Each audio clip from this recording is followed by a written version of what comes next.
Hi friends, இன்னைக்கு நம்ம மாமாஸ் கிச்சனில் என்ன செய்ய போகிறோம்னா கொரியன் சிக்கன் செய்ய போகிறேன். Korean chicken fry. ஃபர்ஸ்ட் நான் இந்த சிக்கனை ஆல்ரெடி நான் டர்மரிக் பவுடர் சால்ட் போட்டு வாஷ் பண்ணி வச்சுட்டேன். ஃபர்ஸ்ட் நான் இந்த மைதாவில் மிக்ஸ் பண்ண வேண்டியதெல்லாம் போட்டுறேன். இந்த சால்ட் அரை ஸ்பூன், பெப்பர் அரை ஸ்பூன் அண்ட் சில்லி ஃப்ளேக்ஸ் இருக்குன்னு அது இதில் போட்டுறேன். அது இதெல்லாம் போட்டு நான் மிக்ஸ் பண்ணிக்கிறேன். ஒரு ஃபோக் வச்சு மிக்ஸ் பண்ணுங்கள். ஓகே, சிக்கனுக்கு டஸ்டிங் பண்ணுறதுக்கு ரெடி ஆயிடுச்சு. இப்போ நான் ஒரு பீஸாக சிக்கன் டிப் பண்ணி அதில் டஸ்டிங் பண்ணி இந்த பிளேட்டில் வைக்கிறேன்.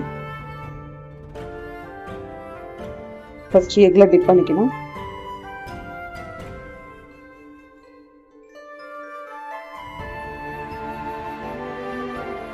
டிப் பண்ணிவிட்டு இதில் டஸ்டிங் பண்ணணும்.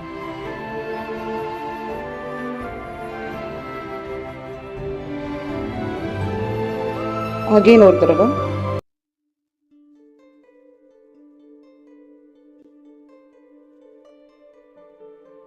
ஒரு தடவை டஸ்டிங்.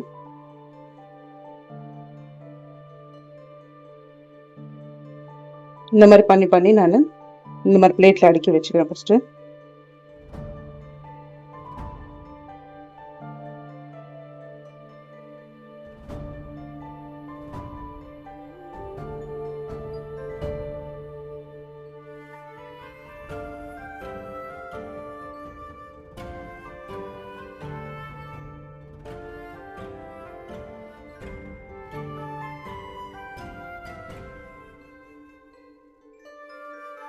ஆயில் ஹீட் பண்ணி இது ஃப்ரை பண்ணி எடுத்துக்கிறேன் ஃபஸ்ட்டு.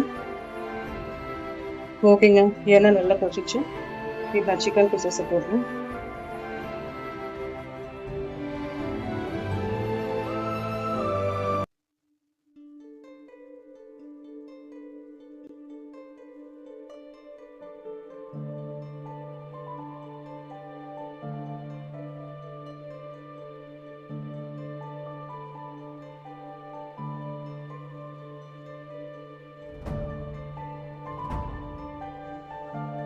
நல்ல ஃப்ரை ஆனது உங்களுக்கு எடுத்து காட்டுறேன்.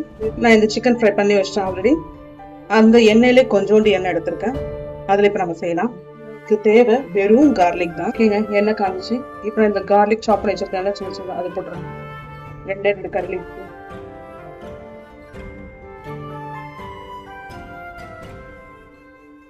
இது நல்லா ஃப்ரை ஆனதும் நான் சாஸ் போட்டுட்டேன். 3 டேபிள் ஸ்பூன் சாஸு.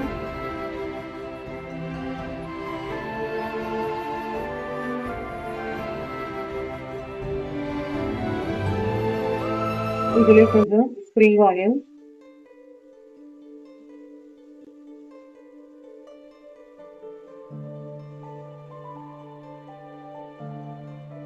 இப்போ நான் இதில் ஃப்ரை பண்ணி வச்சுருக்க சிக்கன் எல்லாத்தையும் போடுறேன்.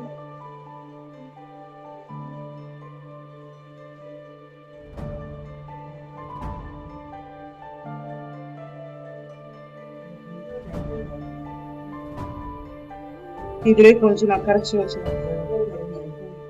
நான் கொஞ்சம் ஜிஞ்சர் கார்லிக் பேஸ்ட் போடுறேன். வீட்டில் நான் டார்க் சோயா சாஸ் போட்டுருவேன். டார்க் சோயா சாஸ் அது ஒரு மூடி ஊற்றிருக்கேன். இதெல்லாம் நல்லா இதுவாகும், பைண்ட் ஆகும்.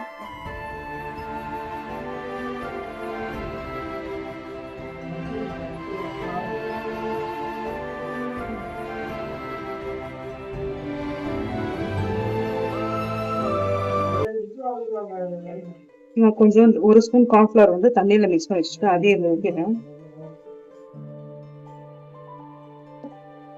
உங்களுக்கு நல்ல கலர் இருக்குங்க.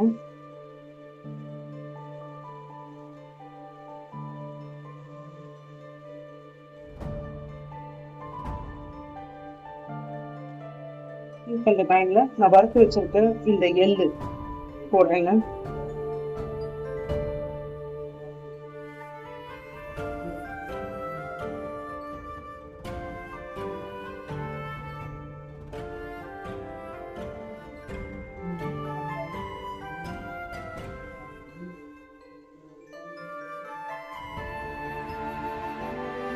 நான் ஃபஸ்ட்டு ஏன் கார்லிக் போட்டு சாஸ் போட்டு உடனே சிக்கன் போட்டேன்னா, சிக்கன் போட்ட பிறகு அது மேலே ஒவ்வொரு டேஸ்ட்டு பைண்ட் ஆகும்.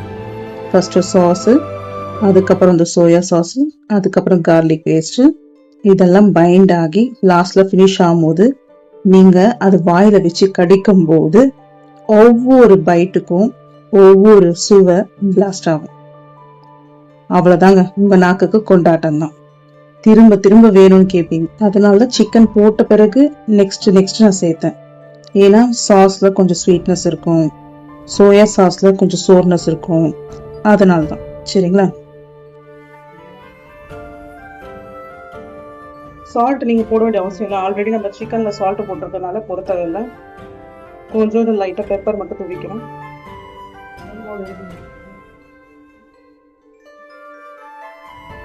அவ்வளவுதாங்க, முடிஞ்சிச்சு. இப்போ நான் உங்களுக்கு இதை ப்ரெசன்டேஷன் பண்ணி காட்டுறேன். Okay, Korean chicken fry ready. ஓகேங்க, நீங்களே இதே மாதிரி வீட்டில் செஞ்சு சுட சுட சாப்பிட்டு எப்படி இருக்குன்னு கமெண்ட்ஸ் போடுங்க மறக்காம. உங்களுக்கு இந்த வீடியோ பிடிச்சிருக்கும் நம்புறேன். உங்களுக்கு இந்த ரெசிபி பிடிச்சிருக்கும் நான் நம்புறேன். நீங்களும் இதே மாதிரி செஞ்சு பாருங்க.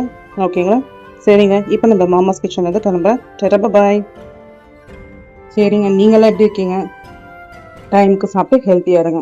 உங்கள் கமெண்ட்ஸ் அண்ட் லைக்ஸ் எனக்கு ரொம்ப முக்கியமானது.